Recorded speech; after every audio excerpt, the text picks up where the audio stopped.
What's going on, hobby family? We are back again. It is another day. It is another sports card video. Today we're going to be talking about breakers breaking in the 2022 Prizm football cards that have come out. Everybody's pumped, excited about it.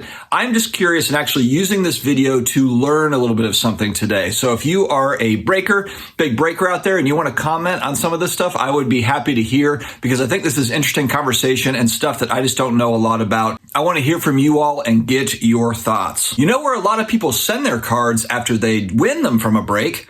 COMC.com, your home for buying, selling, and flipping all the hottest trading cards. Today's video sponsor, the consignment marketplace, with over 30 million trading cards from baseball superstars like Aaron Judge to Marvel favorites like Spider-Man. COMC has something for every type of collector. Visit COMC.com today to build your collection with your favorite cards. If you've never been there or you want to go back, I'm going to put a link in the video description as well as the video comments. Couple of quick housekeeping notes tonight. We've got Off-Centered. Flip and Steve will be on my show 9 p.m. Eastern. We'll go live for about an hour and a half. We're going to talk about Philly card show stuff. We're also going to talk about a variety of different hobby topics with Ryan from Breakout Cards. And then I'm going to be on his channel, Breakout Cards, tomorrow on Thursday at 8 p.m. Eastern. So looking forward to that.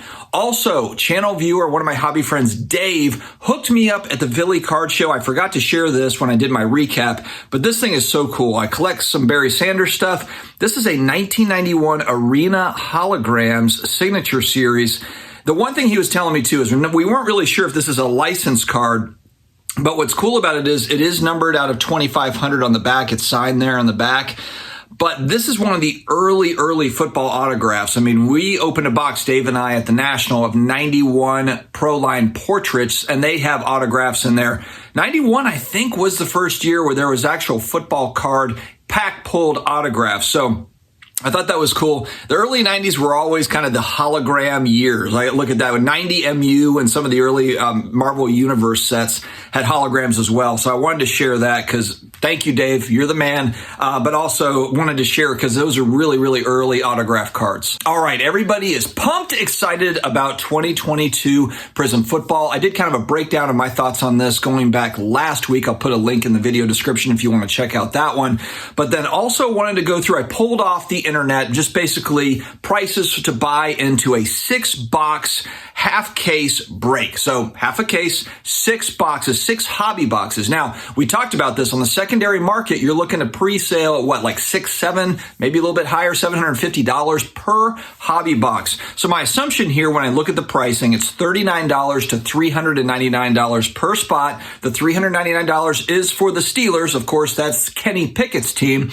But then we'll kind of go down the list and talk about pricing for each team. But I have to assume that these guys are getting allocations. Otherwise, when I add up the total amount for the break spots, it comes to $3,670 to fill that 6-box break. Now, if you're getting allocations, I assume that they're what? How much are allocations? Again, something I would like to learn. For Prizm, what do they get that at? Is it $200 a box? I'm going to assume maybe it's $200 a box.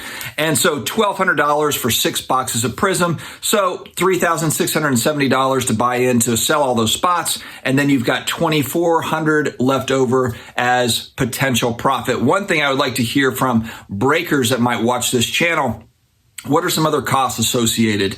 Because some people might say like, wow, that's a lot of money for one break, 6-box break, $2,400. That's nice.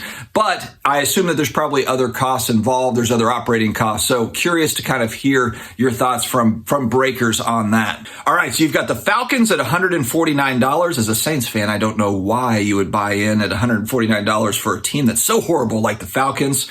Oh, also at the end of this too, I'm going to talk about kind of a thought that I had when I was looking at the checklist and I was looking at the pricing here that maybe others aren't thinking about.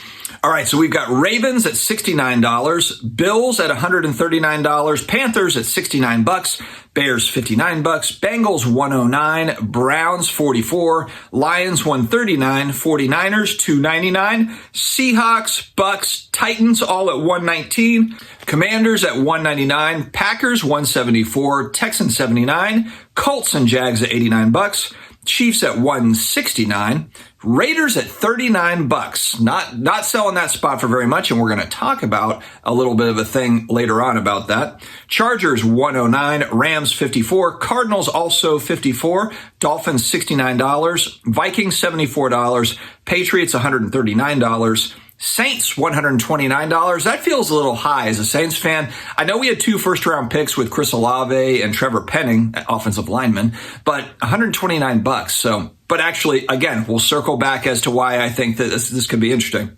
Giants, $69, no giggity. Jets, $224.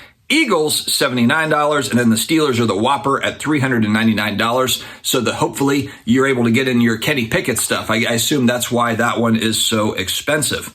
And again, this is just one breaker's pricing that I found on the internet. I'm sure you could probably compare pricing across all these different breakers and try to figure out kind of where the value might lie. But I want to go back to something that I talked about in my first video on this, is I noticed that there are a lot of different auto Hall of Fame kind of retired players that are in this set. One of them in particular is franchise legends, and then there's signature series. But I look at this Raiders spot right here at $39. And again, I've never bought into a break in my life outside of one going back 3 years I did with Flipping Steve, and we just all did it 10 buddies, almost like a fantasy football thing. And Steve didn't make any money off of it. It was like we all threw in $10 type thing to get Mosaic basketball blasters or something, retail products. It was just for fun. So I have zero experience in actually partaking.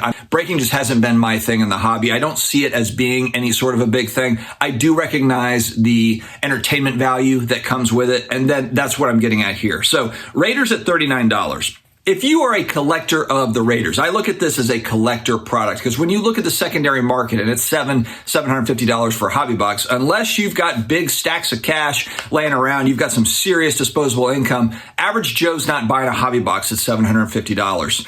But the Raiders spot here at $39, if you look again at this checklist, if you are just a fan of the Raiders, for franchise legends, there's a Charles Woodson numbered out of 25. There's a Howie Long numbered out of $99. And then in sensational signatures, there's a Sebastian Janikowski numbered out of 10, Tim Brown numbered out of 99. And when I saw this, I thought, wow, this is interesting. As a Saints fan, I'm like, I wonder if they have any Saints cards. You're not going to believe it. There's actually a Bobby Hebert rookie, not rookie card. There's a Bobby Hebert autograph numbered out of 149.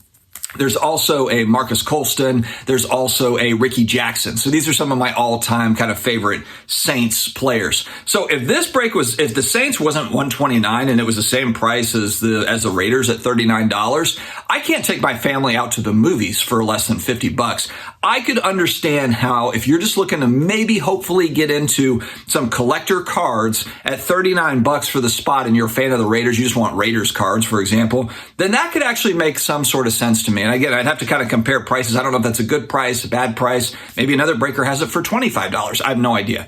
But for 6 boxes to sit there and kind of watch them and hope that they get, a Saints player that pops out, that could actually be some sort of entertainment value. And for $39, no big deal. And it is this year's Prizm. That could make some sense to me. But I think it goes back to what we talked about. These folks obviously have allocation, because if they were buying secondary market pricing on this, at least current secondary market pricing, then this is a wash. It would probably cost you for 6 boxes, $600. It's $3,600. And the total intake from the pricing they have here is $36.70. So if you're buying on the secondary market, you're not making any money on these hobby boxes. That's the thing that's going to be really interesting moving forward. We talked about fanatics and distribution methods possibly changing, or how they're going to do that. LCSs in general, I think, rely a lot on this allocated product, this money that they can make off of this product. And look, they're running a business, especially if they've run a brick and mortar for years and years, for decades. I don't really have a problem with them getting specialized pricing on hobby boxes. Some are going to say, oh my gosh, this is mega greed. Look at how much they're making on this box break. But again, part of why I'm putting this out there is I'd like to hear from, if there's breakers out there that'll say, yeah, but out of that money, we have to pay this, we have to pay that. It makes a little bit more sense as to why there might be that markup. And again, this is something that I just don't know a lot about. So I think it would be great to hear from some of the folks that are partaking kind of on all sides of it. For me personally, like I always do, I will most likely look for the singles of this stuff. So as opposed to buying into the break, like for the Saints, like if I want that Bobby Hebert autograph, I'll look for eBay on it, and I'll probably be able to find it fairly easily at a reasonable price. But But again, as I mentioned, breaking provides entertainment. Yes, it is sports betting. Yes, there is that element to it. There's risk, a lot of risk attached. But if you're looking at it out of the lens of a collector and you're just like, hey, $39 for that Raiders spot, and this is a couple hours that I get to watch this with maybe my family, and maybe we get a Howie Long autograph out of it, cool. You know, that's a whole different ball game to me than you're buying into something with the expectation of, man, I got to get this one of one so I can resell it and recoup my money or whatever the case may be. Anyway, guys, let me know your thoughts. Stay healthy, stay awesome, and I will talk to you again later.